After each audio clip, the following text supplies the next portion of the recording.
Assalamualaikum warahmatullahi wabarakatuh. Bagaimana kabarnya Mbak Mei dan Mbak Mai? Sehat ya? Suara saya kedengaran ya? Baik, seperti biasa, kita kembali lagi di pertemuan kita yang ketiga ya, pada tanggal 25 Februari, dan sekarang sudah eh, pukul 9.42. Lumayan ya, saya udah buka kelasnya dari 9.30 ya, sesuai dengan kesepakatan. Kalau biasanya ada satu lagi ya, Mbak Sumarni. Mungkin Mbak Sumarni nanti akan menyusul ya.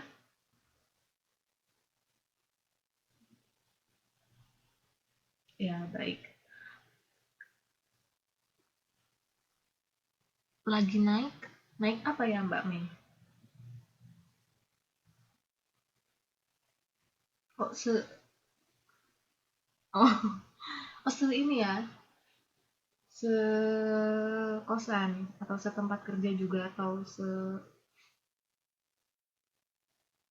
sekosan ya mungkin. Naik daun. Gitu ya. Baik, saya akan menjelaskan pada malam hari ini dengan tema yaitu implementasi Pancasila dalam kehidupan masyarakat. Kemarin kita eh, mempelajari sampai paradigma Pancasila ya, dan juga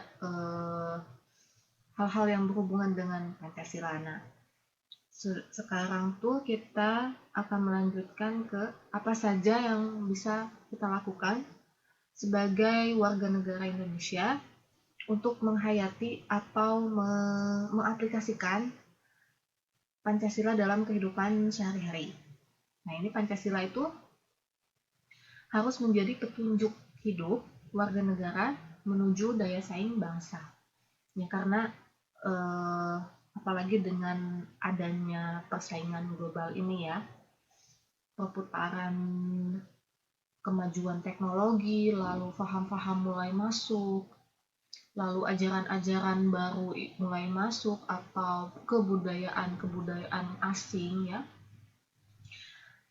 mulai memasuki pikiran-pikiran gitu ya, atau paham-paham tersebut mulai memasuki masyarakat gitu ya.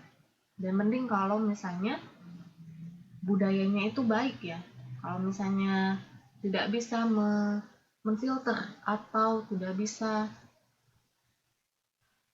menyaring apa yang baik dan apa yang jelek, maka itu menjadi bahaya gitu ya. Apalagi sudah kehilangan apa saja yang menjadi eh, nilai-nilai Pancasila yang memang seharusnya menjadi dasar negara Indonesia gitu ya. Karena adanya paham-paham tersebut gitu ya, Pancasila mulai tergeser, nah seperti itu. Dan nanti diharapkan dengan adanya bab ini dalam mata pelajaran PPKN, nilai-nilai Pancasila tersebut bisa tetap tertanam gitu ya, dan eh, dilakukan gitu ya sebagai pedoman hidup bangsa Indonesia.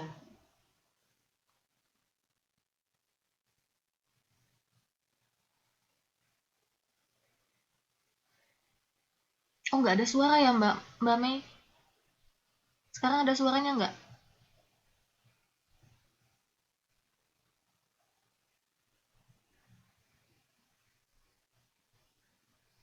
Halo? Halo?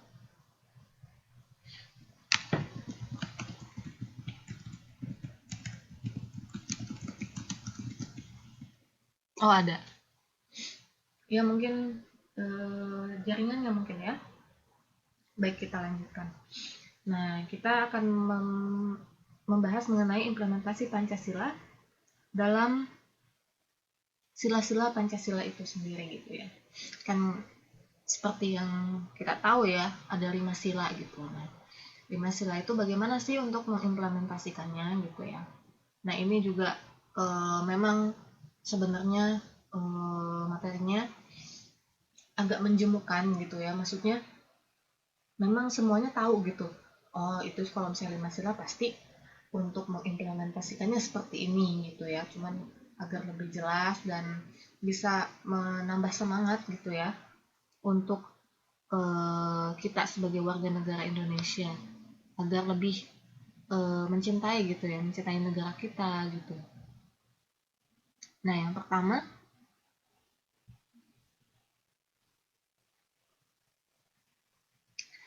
nah pentingnya merevitalisasi 5 prinsip dasar dalam kehidupan berbangsa dan bernegara gitu ya. Yang pertama itu kan ada sila yang pertama tuh ketuhanan yang Maha Esa ya. Nah, ini tuh merupakan nilai ketuhanan. Nah, ini tuh kenapa sih penting gitu ya untuk merevitalisasi 5 prinsip dasar ini? Karena bangsa kita itu merupakan bangsa yang religius gitu ya. Emang dari dulu kita sebagai bangsa yang eh, dengan muslim terbesar ya di dunia gitu. Jadi nilai ketuhanan itu memang menjadi nilai yang sangat penting gitu ya.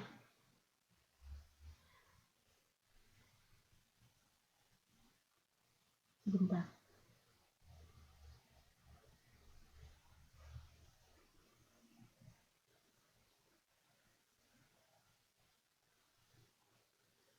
Ya gitu ya, karena kita merupakan eh, negara yang agamis gitu ya. Jadi nilai ketuhanan itu memang sesuatu yang sangat penting gitu ya. Itulah mengapa nilai ketuhanan menjadi eh, sila yang pertama gitu ya, sebelum sila yang lainnya gitu ya. Di atas sila kemanusiaan dan lain sebagainya. Nah, ini yang kedua itu kenapa penting nilai kemanusiaan? Karena memang negara kita itu mengakui harkat dan martabat manusia secara berkeadilan dan beradab gitu. Jadi menjunjung tinggi ya atas hak asasi manusia seperti itu. Dan yang ketiga itu nilai persatuan. Kenapa sih penting untuk merevitalisasi? Oh, sebelumnya revitalisasi itu adalah suatu proses ya atau cara untuk menghidupkan kembali sesuatu eh, yang sebelumnya terlupakan atau sebelumnya tidak terlalu menjadi hal yang penting gitu ya, tapi sekarang di dipentingkan lagi gitu atau bisa dibilang diingatkan kembali gitu ya. Kalau ini tuh sangat penting gitu dan merupakan sesuatu hal yang vital gitu ya. Jadi yang tadinya terlupakan diingatkan kembali gitu ya. Kalau misalnya revitalisasi itu.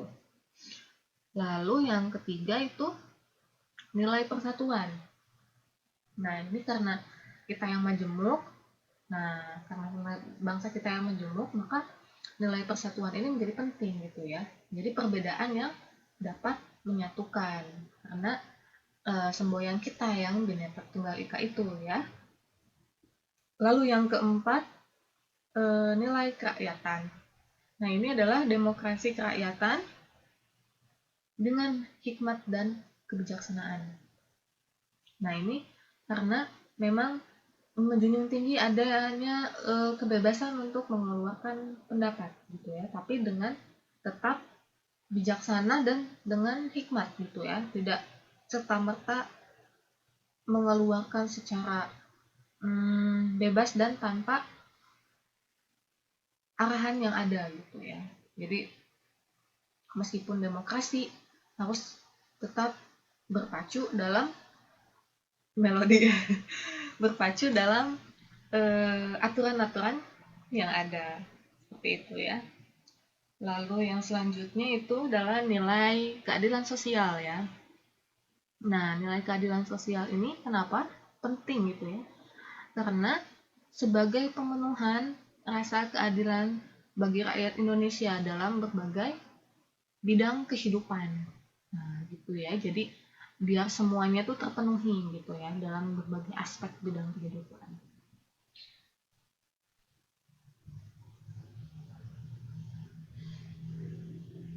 Nah, ini adalah arti penting dari sila-sila ya. Kalau misalnya kita breakdown atau kalau bahasa Indonesia itu diuraikan gitu ya, apa yang menjadi fundamental dari setiap sila yang ada di dalam Pancasila tersebut. Nah, kita bisa lihat sila pertama dan sila kedua itu bisa dijadikan atau fundamentalnya moral suatu negara gitu ya. Apa-apa yang menjadi tingkah laku dalam melakukan sesuatu atau untuk norma-norma dan sebagainya. Nah, itu tercermin di dalam sila pertama dan juga sila kedua. Sedangkan untuk sila ketiga itu adalah sebagai dasar negara gitu ya, dengan adanya persatuan gitu ya. Nah, itu merupakan dasar dari negara kita. Lalu yang sila keempat itu merupakan fundamentalnya. Nah, ini fundamental politiknya itu mulai dari sila ketiga ya. Nah, sila keempatnya itu adalah sistem negaranya, yaitu berdasarkan demokrasi Pancasila. Nah, nanti demokrasi Pancasila ini kita akan pelajari untuk bab selanjutnya ya.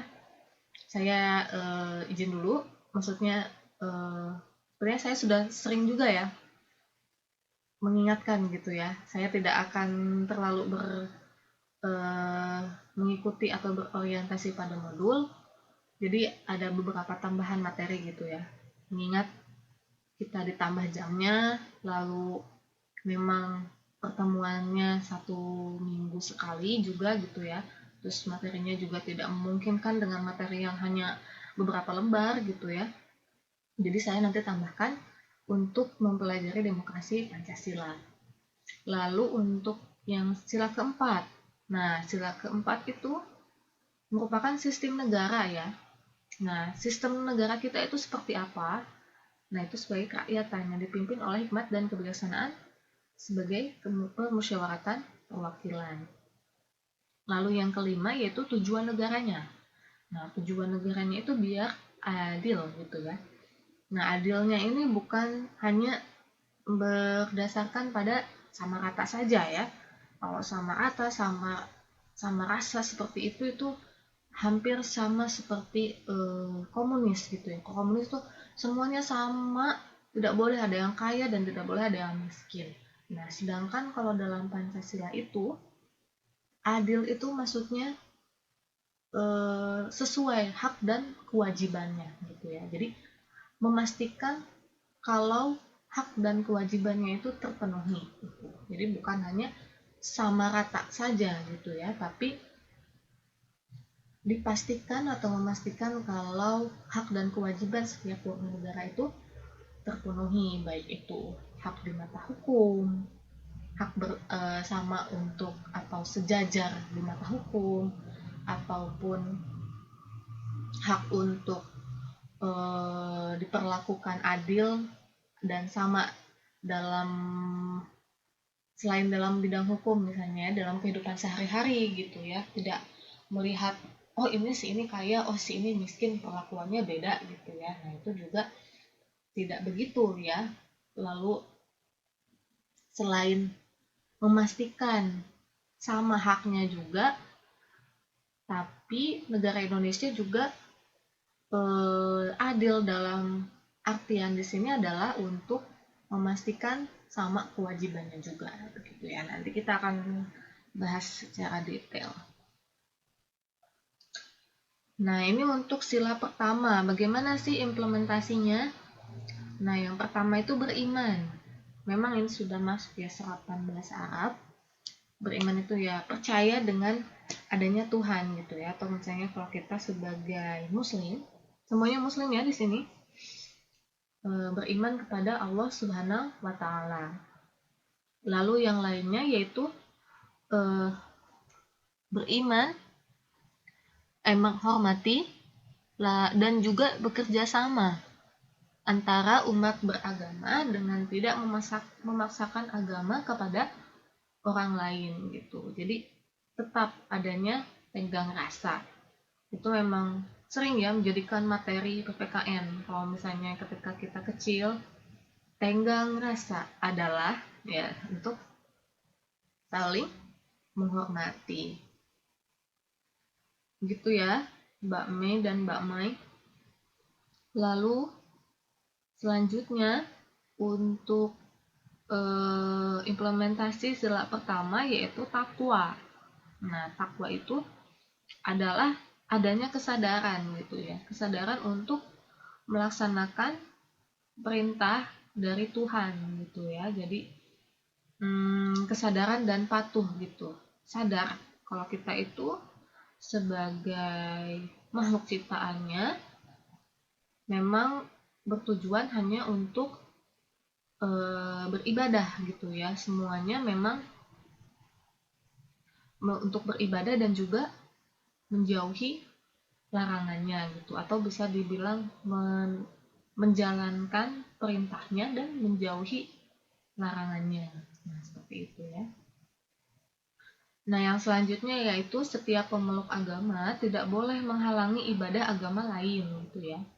Tidak boleh gitu kita menghalangi, misalnya karena kita merasa Islam itu adalah agama yang baik gitu ya, tapi kita tidak boleh untuk melarang orang lain untuk beribadah gitu ya, misalnya seperti agama Kristen, Hindu atau Buddha gitu ya. Seperti eh, salah satu ayat Al-Quran yaitu untukmu agamamu dan untukku agamaku gitu ya. Jadi saling menghormati gitu ya, dengan tidak menghalangi. Tapi menghormati juga bukan berarti kita itu mengikuti apa-apa yang diajarkan dalam beribadah tersebut, tapi mempersilahkannya dan menghormati apa yang dipercayai oleh orang lain gitu. Seperti itu ya. Lalu selanjutnya yaitu implementasinya toleransi agama dikembangkan sejak dini, ya dari kecil gitu ya. Dari kecil ketika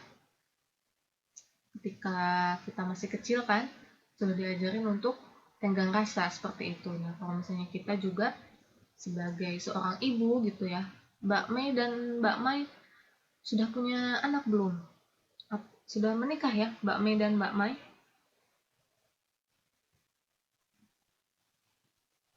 Oh sudah ya. Anaknya berapa Mbak Mai dan Mbak Mei? Oh Mbak Mai dua. Oh Mbak Mei mau ya sekarang. Mas sekarang lagi hamil berarti ya Mbak Mei. Berapa bulan?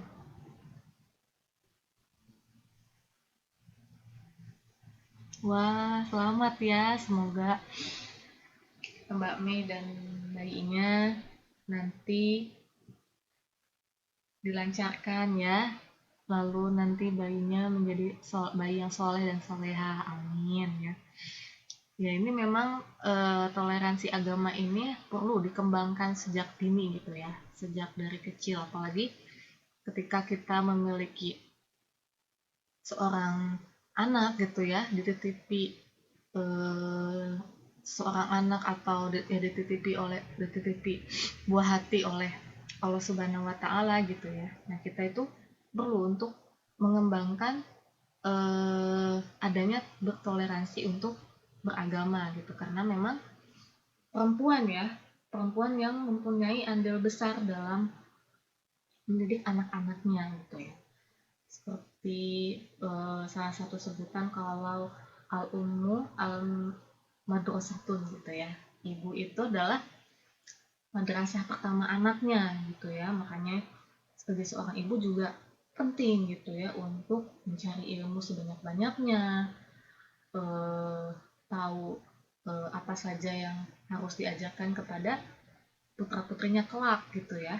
Karena kan pasti panutan anak itu pasti ke ibu ya gitu. Jadi lahirnya generasi-generasi emas, generasi-generasi terbaik itu ditentukan dari ibunya gitu ya.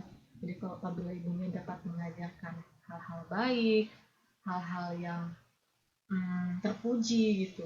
Insya Allah anaknya nanti akan menjadi pribadi yang baik. Nah, seperti itu ya. Ini juga sebagai pembelajaran juga ya bagi saya gitu ya. Nanti kalau misalnya kelak ketika saya sudah menikah gitu ya, jadi sebagai pembelajaran dan sebagai ilmu terlebih dahulu gitu ya, sebelum membina rumah tangga kelak. Amin. Nah ini. Lalu yang selanjutnya adanya ketentuan-ketentuannya. Nah ini ada ketentuan-ketentuan yang menunjukkan fungsi dari sila ketuhanan yang Maha Esa. Yang pertama yaitu kehidupan bernegara bagi negara Republik Indonesia berdasarkan ketuhanan yang Maha Esa.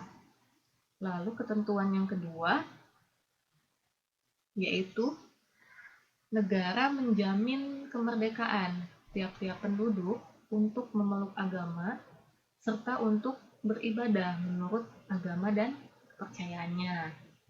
Lalu yang ketiga yaitu negara menghendaki adanya toleransi dari masing-masing pemeluk agama dan aliran kepercayaan yang ada serta diakui eksistensinya di Indonesia. Nah, seperti kalau sekarang-sekarang kan banyak aliran-aliran, banyak bilang aliran sesat gitu ya, mulai dari agamanya gitu, seperti aliran apa itu? Ya jadi lupa.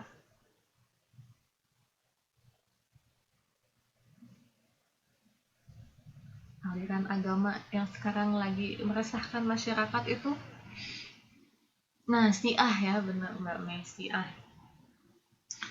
Iya kan Syiah juga memang kalau dilihat dari sini adanya toleransi gitu ya, toleransi antar umat beragama gitu ya, dan mempercayai aliran kepercayaan, tapi aliran kepercayaannya itu memang harus diakui eksistensinya gitu ya. Tapi kalau Syiah itu belum, atau bisa dibilang tidak diakui eksistensinya dan dianggap itu sesat karena memang ajarannya tidak semua mengajarkan yang baik gitu ya. Tapi ya walau alam gitu ya. Tapi kalau misalnya untuk aliran sesat tersebut ya memang meresahkan gitu ya, dan memang dari situ juga diharapkan andil besar dari negara gitu ya untuk menindaklanjuti gitu ya, apalagi kalau misalnya aliran tersebut mengajarkan pada hal-hal yang tidak benar gitu ya, seperti misalnya mencuri gitu ya, apapun dilakukan untuk agama, maksudnya apapun dihalalkan gitu ya, seperti mencuri, tapi kalau misalnya dalam jalur agama itu boleh gitu ya, itu malah besar gitu ya, tidak ada di dalam Islam. Itu memang merupakan salah satu aliran kepercayaan yang sesat gitu ya. Jadi negara juga menghendaki untuk menindaklanjutinya gitu ya, yang memang kepercayaannya itu harus yang diakui eksistensinya di Indonesia. Lalu selanjutnya yaitu negara Indonesia memberikan hak dan kebebasan setiap warga negara terhadap agama dan kepercayaan yang dianutnya. Nah ini memberikan hak dan kebebasan, tapi itu tadi harus yang diakui gitu ya, dan memang agama tersebut bukan agama yang menyesatkan gitu ya.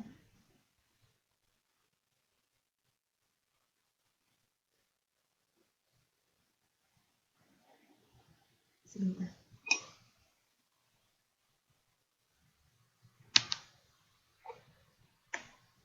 Lalu yang selanjutnya yaitu implementasi sila yang kedua.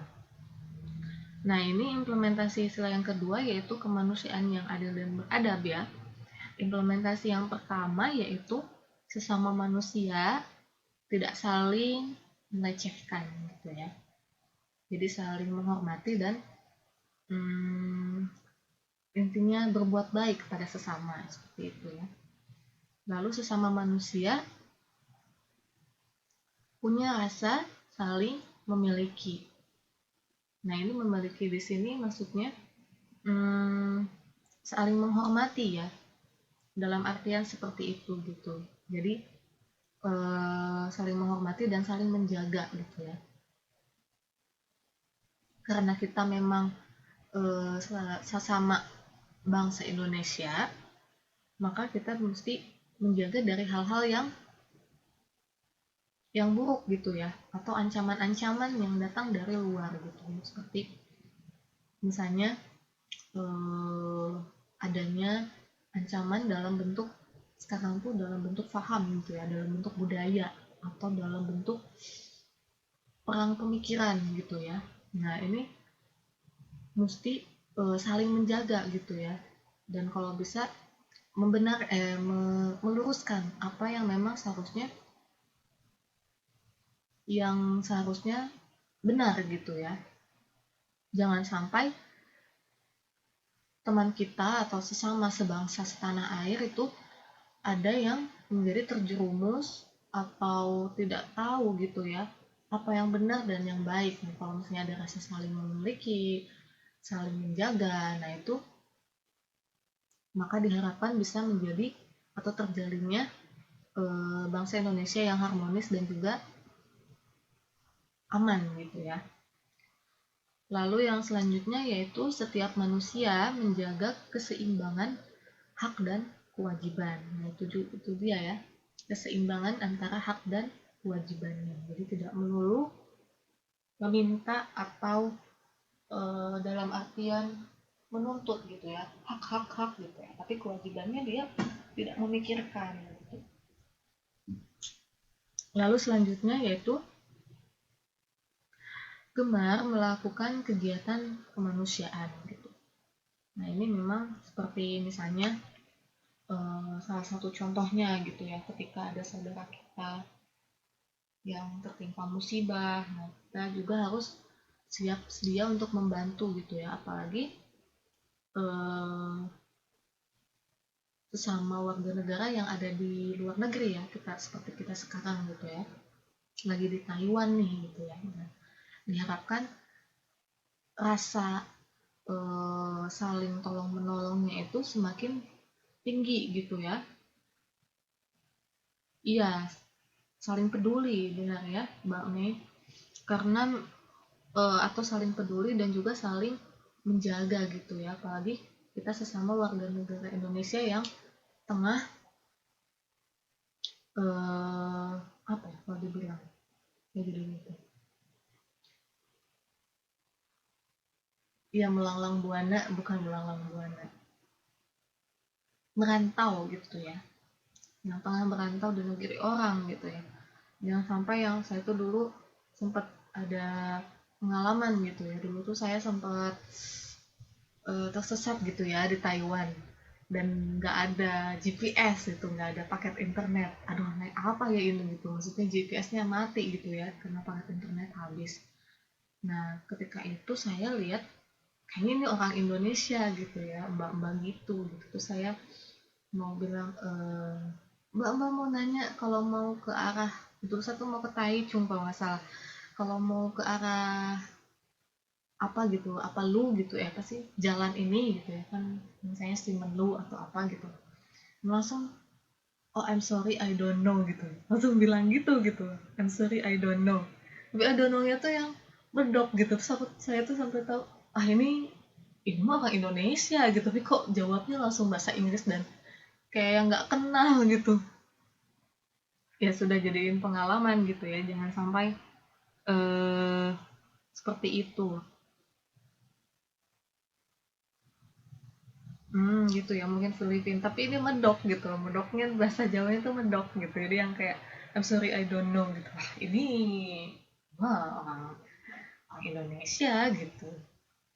Iya, sebelum saya nanya ke yang lain dan akhirnya saya nanya ke orang Taiwan gitu. Kalau misalnya kalau seperti itu karena beliaunya tidak bisa memberikan informasi dan ya tidak tahu juga mungkin ya, memang beliaunya sedang sibuk atau misalnya apa gitu ya, gitu ya. Jadi sebagai sesama warga negara memang diharapkan saling peduli gitu ya, bagi kita yang sama-sama sedang merantau di sini gitu ya. Lalu selanjutnya yaitu berani membela kebenaran. Nah ini juga tengah kritis gitu ya, maksudnya eh,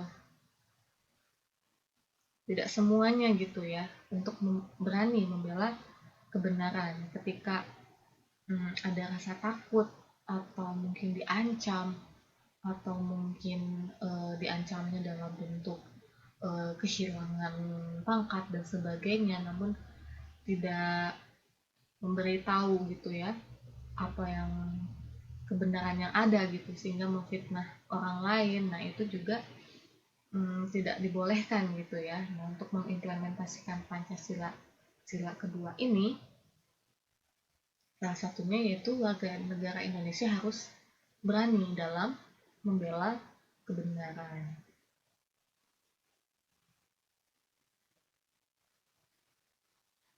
Nah, selanjutnya ini ada ketentuan-ketentuan ya, ketentuan yang menunjukkan fungsi sila kemanusiaan yang adil dan beradab. Yaitu yang pertama yaitu pengakuan terhadap hak bagi setiap bangsa untuk menentukan nasib sendiri. Nah, ini haknya gitu ya. Apakah mereka ingin misalnya maksudnya nasib sendiri itu misalnya ada yang menginginkan untuk menjadi seorang entrepreneur gitu ya. Nah ini negara juga berhak gitu ya untuk mendorong atau berhak untuk menghormati apa yang menjadi keinginan untuk setiap bangsa dalam menentukan nasibnya, seperti itu ya. Lalu selanjutnya yaitu negara menghendaki agar manusia Indonesia, warga Indonesia ya, tidak memperlakukan sesama manusia dengan cara yang sewenang-wenang sebagai manifestasi sifat bangsa manusia yang berbudaya tinggi. Nah, ini tidak boleh bertindak sewenang-wenang ya, apalagi dari orang yang kalangan misalnya kalangan atas gitu ya, kalangan bawah. Nah itu juga tidak boleh untuk bertindak sewenang-wenang.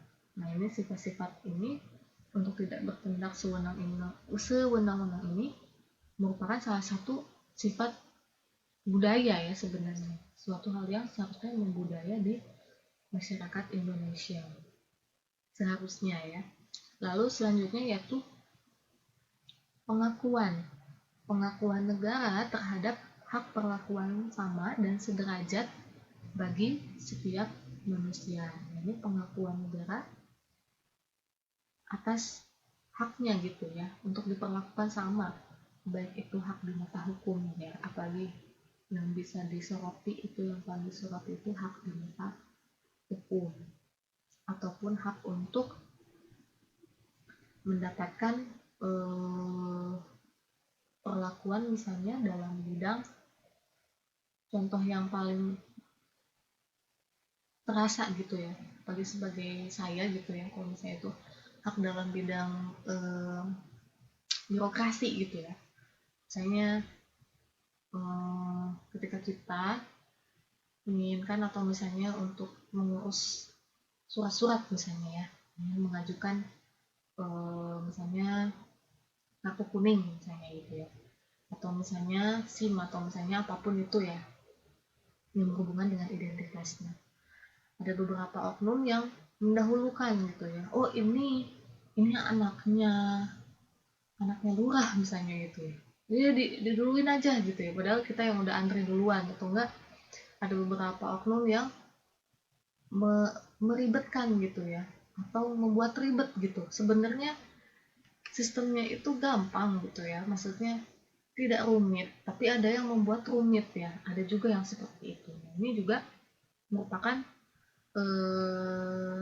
salah satu yang seharusnya diluruskan ya.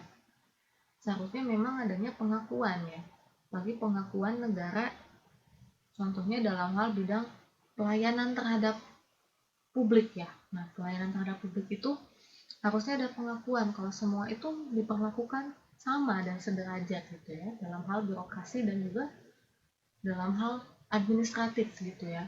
Tidak karena oh ini anaknya ini anaknya ini, atau nggak dirumitkan gitu ya. Oh ini harus ke bagian ini dulu, harus ke bagian ini dulu gitu ya. Jadi dipersulit ya. Jangan sampai seperti itu. Lalu selanjutnya yaitu jaminan. Jaminan kedudukan yang sama dalam hukum dan pemerintahan serta kewajiban menjunjung tinggi hukum dan pemerintahan yang ada bagi setiap warga negara. Ya. Jadi semuanya memiliki kedudukan yang sama gitu ya, tanpa pandang bulu ya.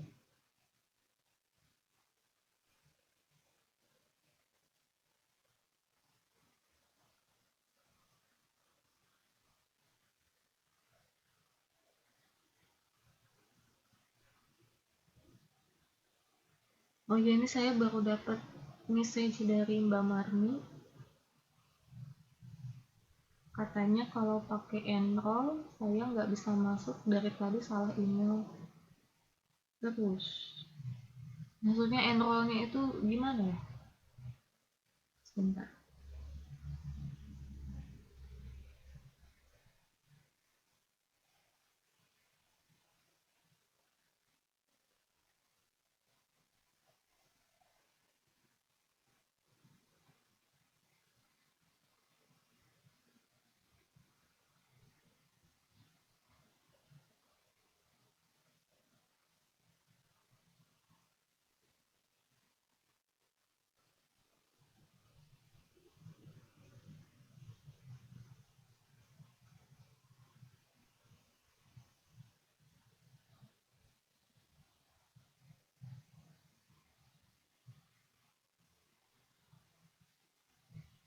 Linknya bermasalah gitu.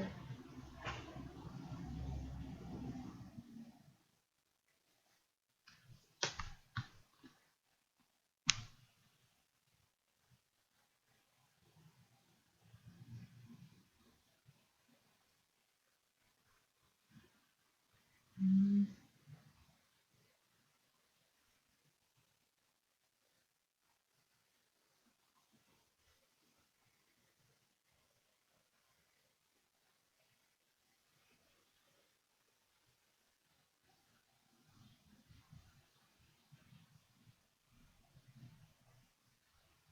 Dulu langsung join, sekarang mesti masukin.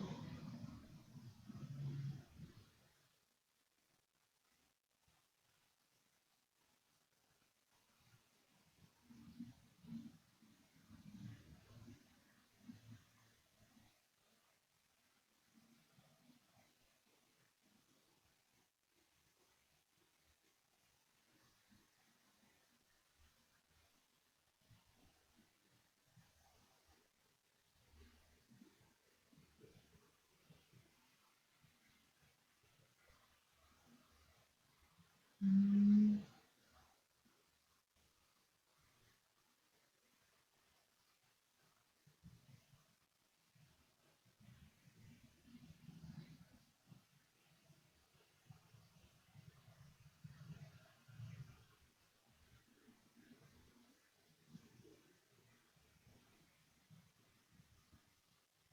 Baik, nanti saya minta Mbak Marninya untuk menyimak YouTube-nya aja ya kalau misalnya masih bermasalah. Baik, kita lanjutkan. Nah, kita ini sebagai sampai hukum ya. Nah, ini jaminan kedudukan yang sama ternyata hukum. Terus selanjutnya yaitu,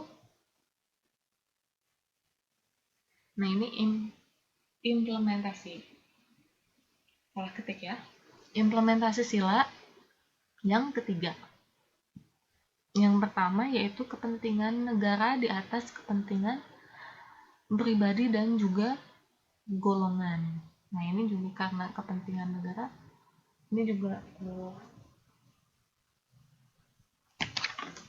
agak kontroversial dan sulit gitu ya, karena memang sifat manusia sudah menjadi sifat manusia, dan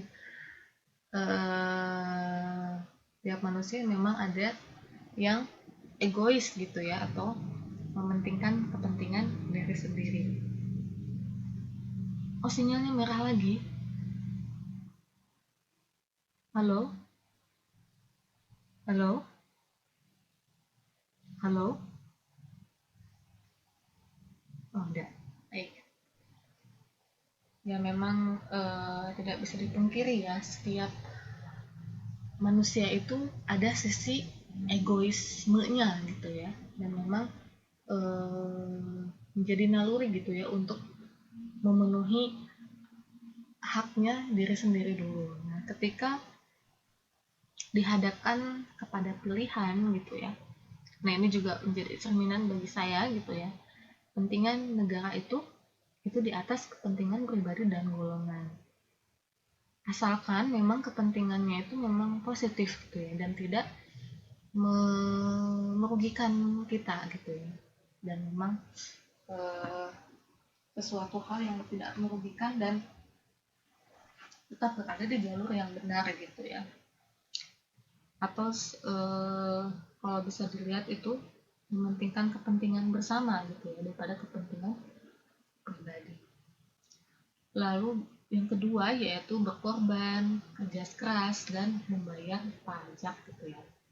Jadi sebagai warga negara yang baik itu harus yang rela berkorban gitu ya.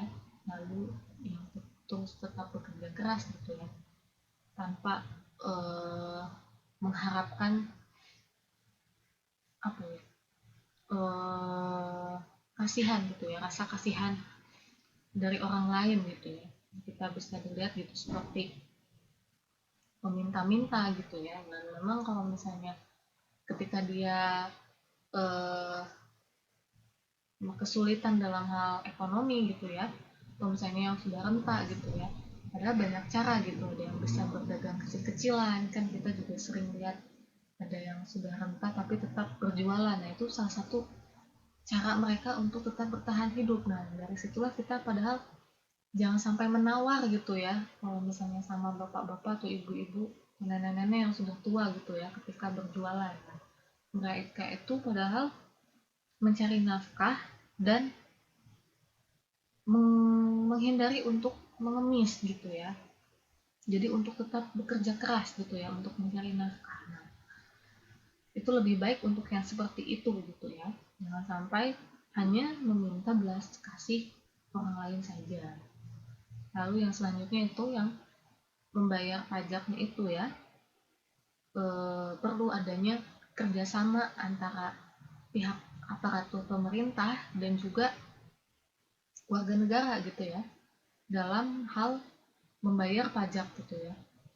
Jadi adanya kesadaran warga untuk membayar, tapi adanya kesadaran pemerintah juga untuk mengelolanya dengan baik gitu. Untuk mengalokasikan dananya dengan baik gitu ya, tidak hanya untuk kepentingan mereka sendiri gitu ya.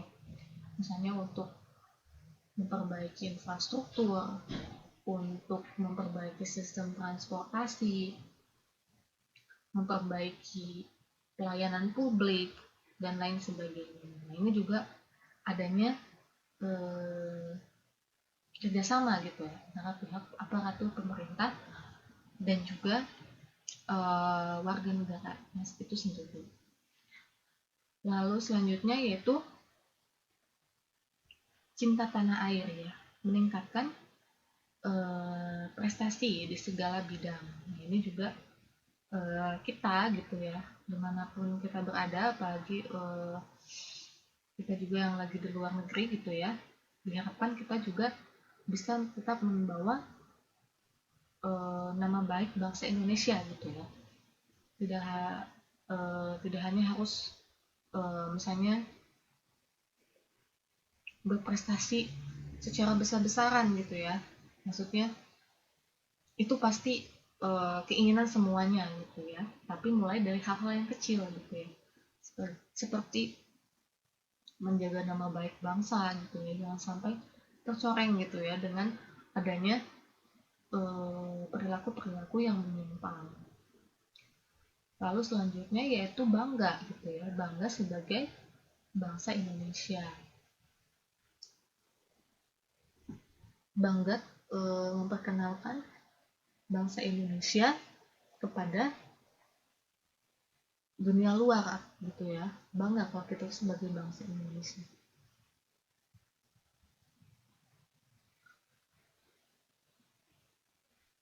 Nah, berikut adalah ketentuan-ketentuan yang menunjukkan fungsi sila persatuan Indonesia. Yang pertama yaitu perlindungan negara terhadap segenap bangsa Indonesia dan seluruh tumpah darah Indonesia. Nah, adanya perlindungan gitu ya, baik itu perlindungan dalam hal bidang militer, dalam hal bidang hukum juga gitu ya.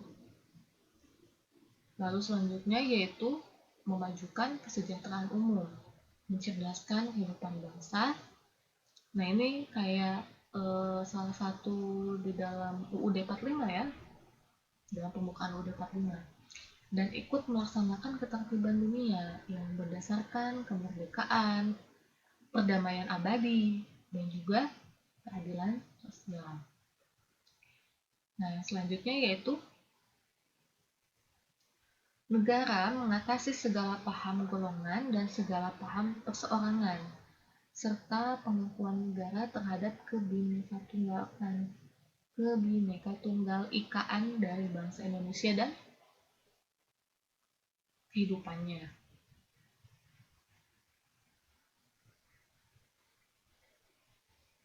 Jadi mengakui kalau misalnya kita itu berbeda-beda, maka dari situ juga adanya sistem tenggang rasa. Maksudnya bukan sistem, sikap ya, sikap tenggang rasa.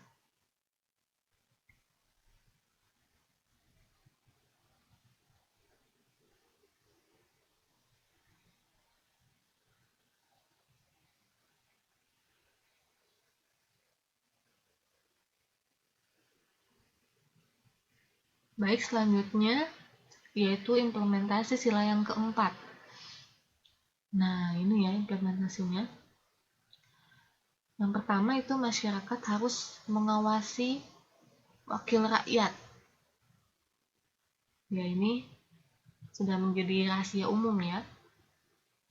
Adanya wakil rakyat yang tidak amanah gitu ya dalam menjalankan tugas-tugasnya gitu ya. Nah, ini juga merupakan tugas kita sebagai masyarakat yang mengawasi dan juga menindaklanjuti atau menegur gitu ya apabila ada wakil rakyat yang tidak amanah gitu ya, seperti itu. Lalu selanjutnya yaitu hasil musyawarah harus dilaksanakan dengan tanggung jawab. Nah, ini ya. Jadi hasil musyawarah itu ketika mencapai kata setuju dan juga mufakat, nah ini juga harus dilaksanakan dengan tanggung jawab gitu ya. Bertanggung jawab dengan apa yang menjadi hasilnya gitu ya. Jadi misalnya ketika dalam musyawarah memang selalu ada perbedaan pendapat ya. Yang A itu tidak setuju, yang B itu setuju misalnya. Nah, kita cari jalan tengahnya yang sekiranya bisa memberikan sisi positif bagi pihak A dan juga pihak B. Nah, ketika mencapai mufakat, nah hasilnya itu harus dilaksanakan dengan tanggung jawab gitu. Jangan sampai ketika hasil sudah keluar, pihak A merasa tidak terima gitu ya. Merasa kalau semuanya lebih berat kepada kepentingan pihak B. Nah, itu jangan sampai seperti itu. Hasil musyawarah itu memang harus dilaksanakan dan dipenuhi atau diterima dengan rasa tanggung jawab. Nah, maka dari itu adanya musyawarah itu pentingnya memang untuk mengutarakan kepentingan pendapat dari masing-masing pihak itu ya. Nah, itu adalah implementasi sila yang keempat.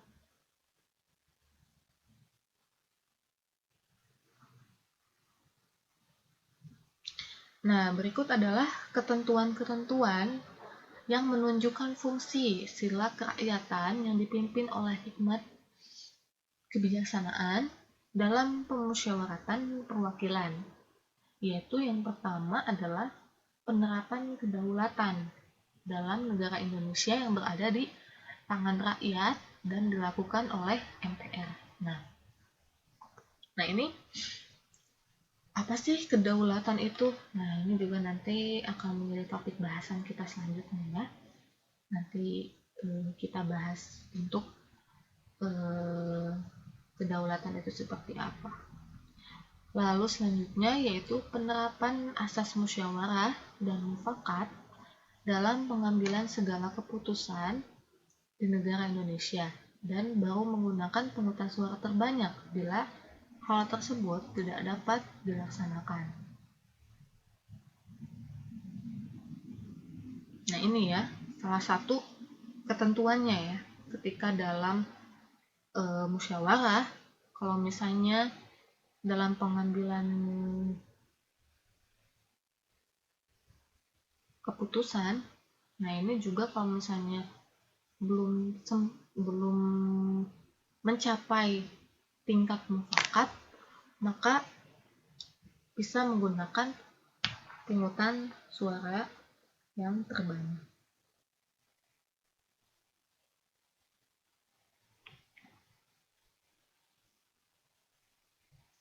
Selanjutnya yaitu jaminan bahwa seluruh warga negara itu dapat memperoleh keadilan yang sama sebagai formulasi negara hukum dan bukan berdasarkan kekuasaan belaka, serta penyelenggaraan kehidupan bernegara yang didasarkan atas konstitusi dan tidak bersifat absolut. Nah ini juga belum sepenuhnya dilakukan oleh semua warga negara Indonesia gitu ya. Jadi ini juga bisa menjadi cerminan gitu ya, dan jadi kalau bisa semoga ada pihak-pihak yang sadar gitu ya, dan juga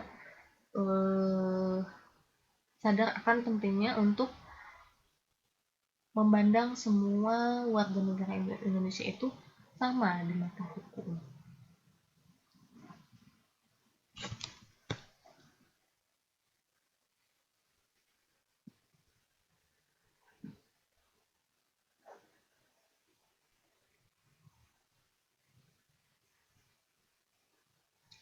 Nah, selanjutnya yaitu implementasi sila.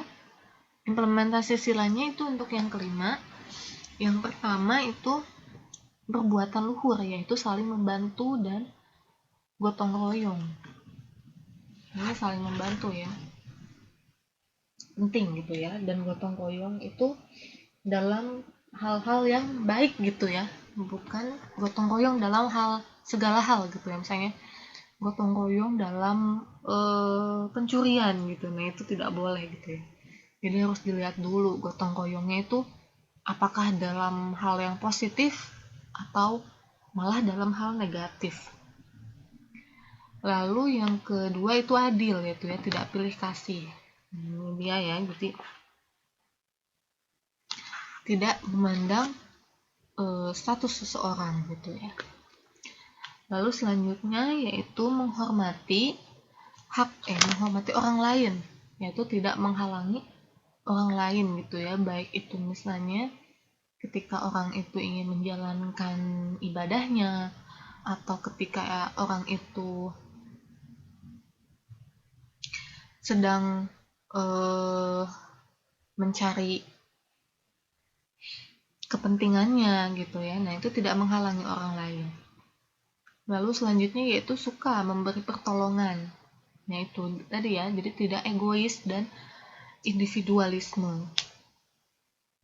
Dan memang kalau misalnya bisa dilihat ya perbedaannya gitu antara zaman dulu dan zaman sekarang gitu, apalagi kalau di komplek-komplek gitu ya. Sudah individualisme sekali ya, malah atau antara tetangga saja tidak kenal gitu ya.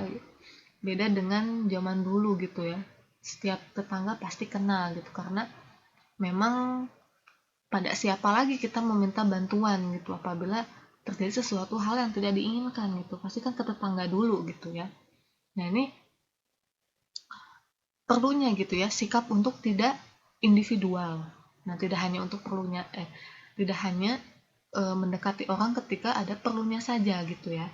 Tapi memang kita sebagai seseorang manusia itu memang harus berbuat baik gitu ya kepada semua orang, baik itu apalagi dalam hal atau kepada tetangga gitu ya.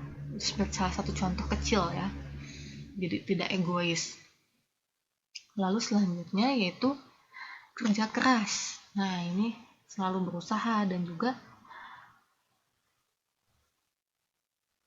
tidak mudah ya, tidak mudah untuk menyerah. Jadi pantang mundur gitu ya. Contohnya kalau yang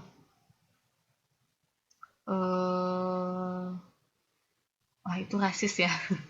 Tidak bisa dijadikan contoh.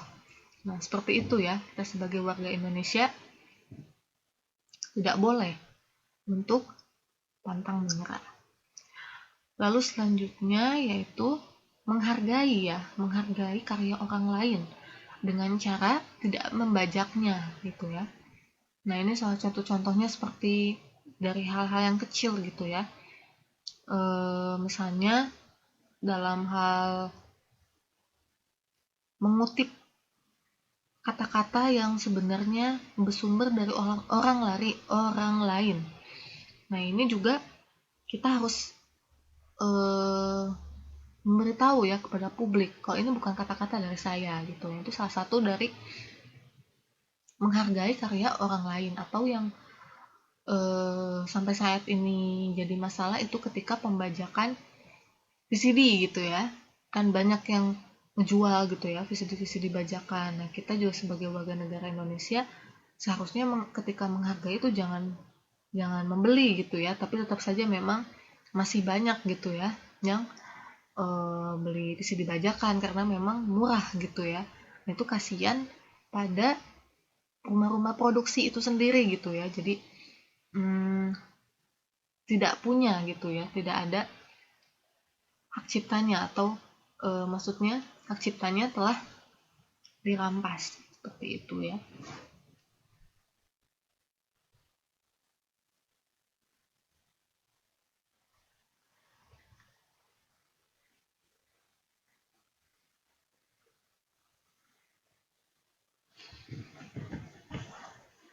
Nah, berikut ini adalah ketentuan-ketentuan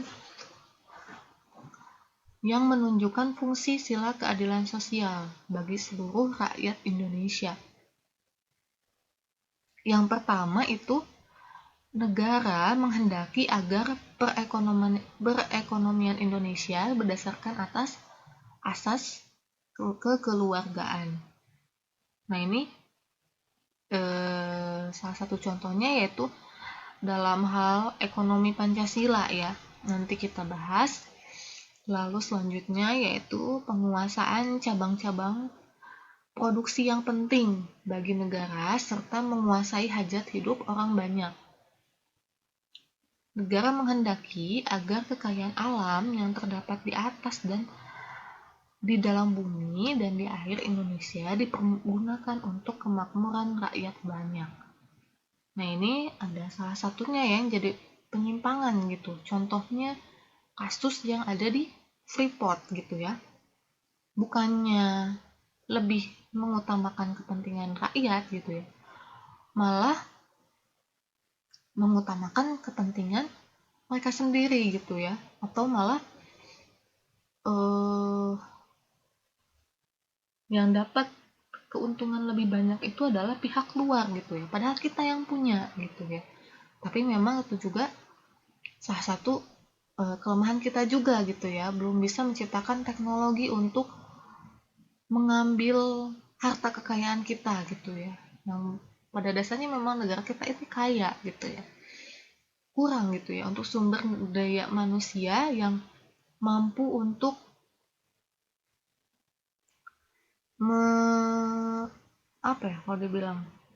memanfaatkan apa yang kita punya gitu ya. Nah, itu juga salah satu introspeksi diri juga gitu ya, kepada kita, pada negara Indonesia gitu ya, pada warga negara gitu ya. Jadi tidak hanya menyalahkan pihak luar gitu ya, yang membajak, yang sepertinya kita tuh seperti dijajah kembali gitu ya, diambil harta-harta kita gitu ya. Lalu selanjutnya yaitu negara menghendaki agar setiap warga negara Indonesia mendapat perlakuan yang adil di segala bidang kehidupan, baik material maupun spiritual. Dan selanjutnya yaitu negara menghendaki agar setiap warga negara Indonesia memperoleh pengajaran secara maksimal. Nah itu ya, atau bisa dibilang untuk mendapatkan pendidikan ya, kan ada pendidikan wajib 9 tahun ya, yang sampai SMP itu ya. Dan ini memang kewajiban negara untuk memastikan setiap bangsa Indonesia atau warga negaranya itu mendapatkan hak pendidikan secara maksimal.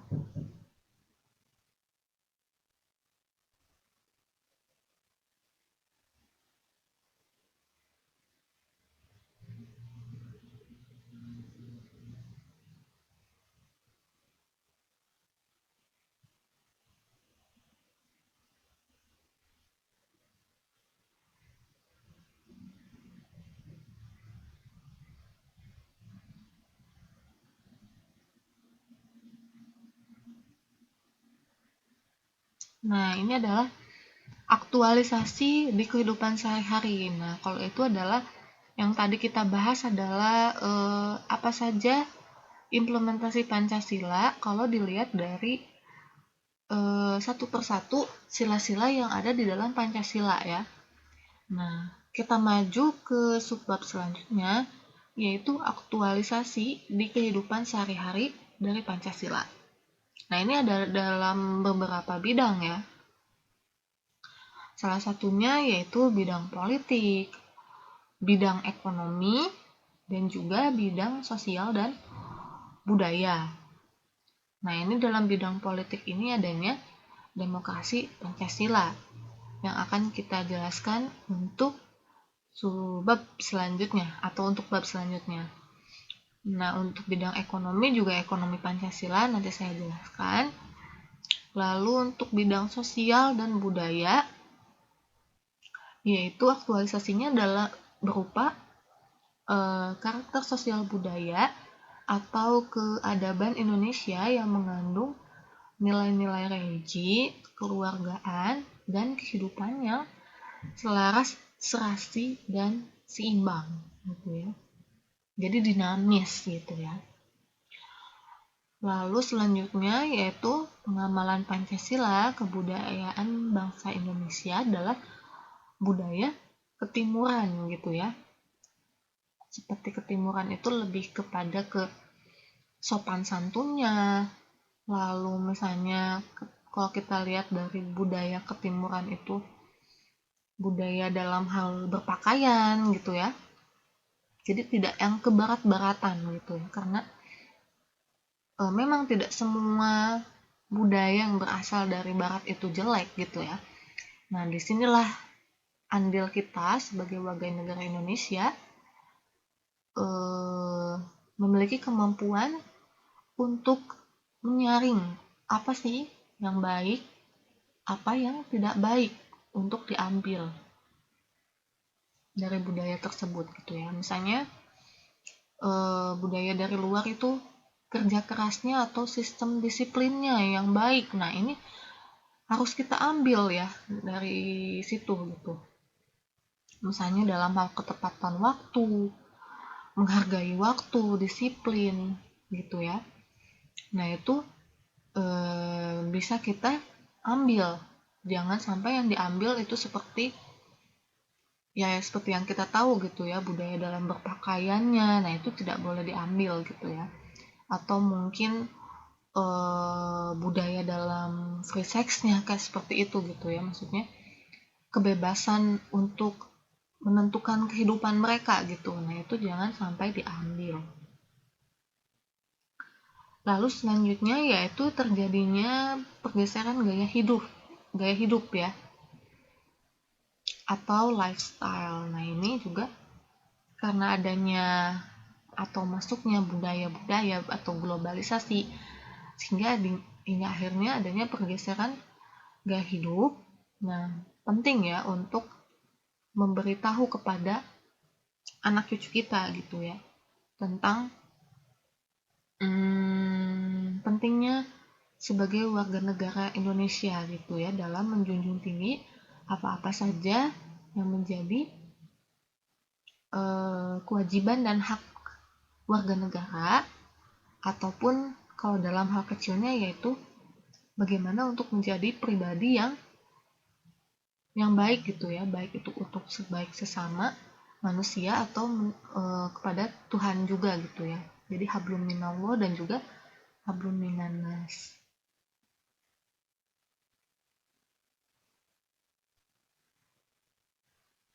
Nah, ini adalah salah satu implementasi dalam bidang politik ya.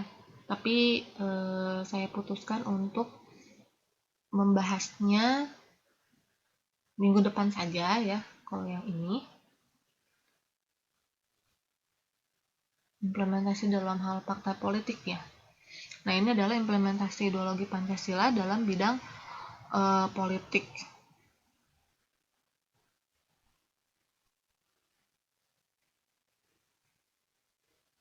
Pelanggaran Pancasila juga nanti saya bahas di minggu depan.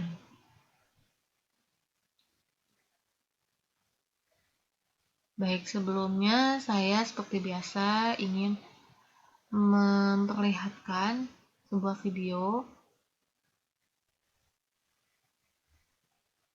mengenai implementasi Pancasila ya.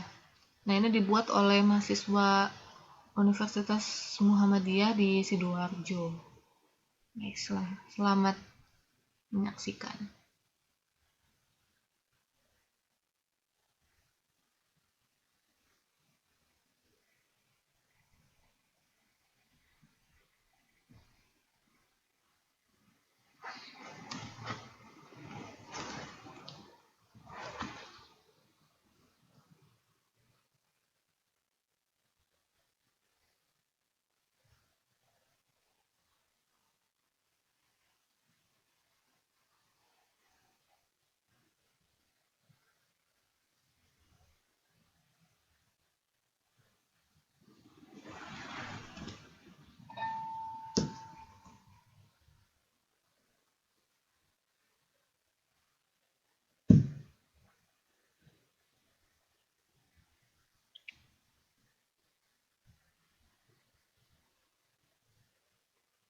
Oh, gak jalan ya Mbak Mei?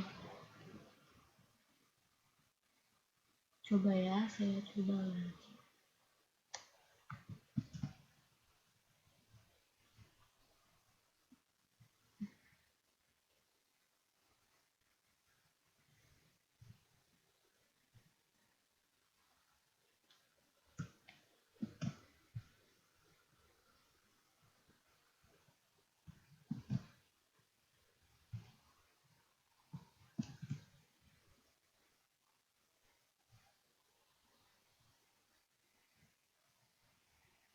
Bagaimana? Ada nggak Mbak Mei dan Mbak Mai?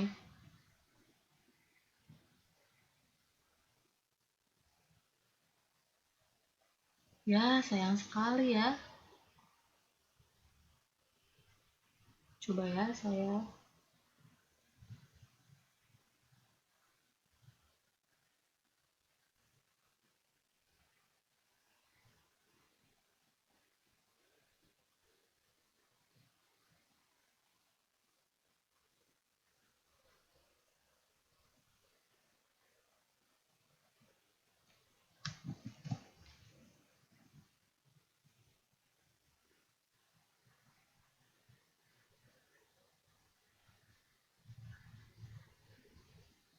ini tetap tidak ada.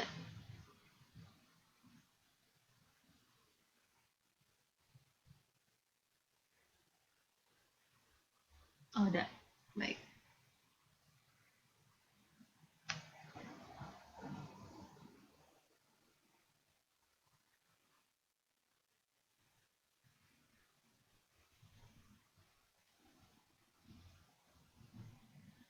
Oh, Mbak Mai nggak ada ya? Kalau Mbak Mei ada ya. Ya sudah, kita lihat dulu ya sampai 5 menit. Nanti Mbak Mai boleh saya nanti kirim linknya ya.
Nah, itu dia ya, video yang tadi kita simak. Iya ya, alhamdulillah bagus. Itu adalah summary ya, atau kesimpulan dari materi kita pada malam hari ini. Semoga dengan menyimaknya itu makin membuat Mbak Mai dan Mbak Mei lebih bukan lebih mengerti ya, pasti sudah mengerti ya, tapi lebih nerap ya kalau misalnya bahasa Sundanya mah. Nah, seperti itu ya, dan menambah semangat gitu ya bagi kita sebagai warga negara Indonesia untuk tetap mengamalkan atau mengaplikasikan nilai-nilai yang ada di dalam Pancasila, karena memang nilai-nilainya semuanya bersifat positif ya, dan juga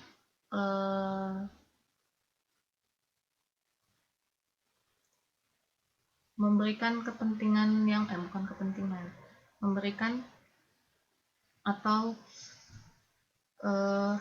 memberikan ya sisi positif untuk kita gitu ya, kalau misalnya seperti itu. Jadi tidak ada salahnya untuk mengamalkan hal-hal tersebut. Baik,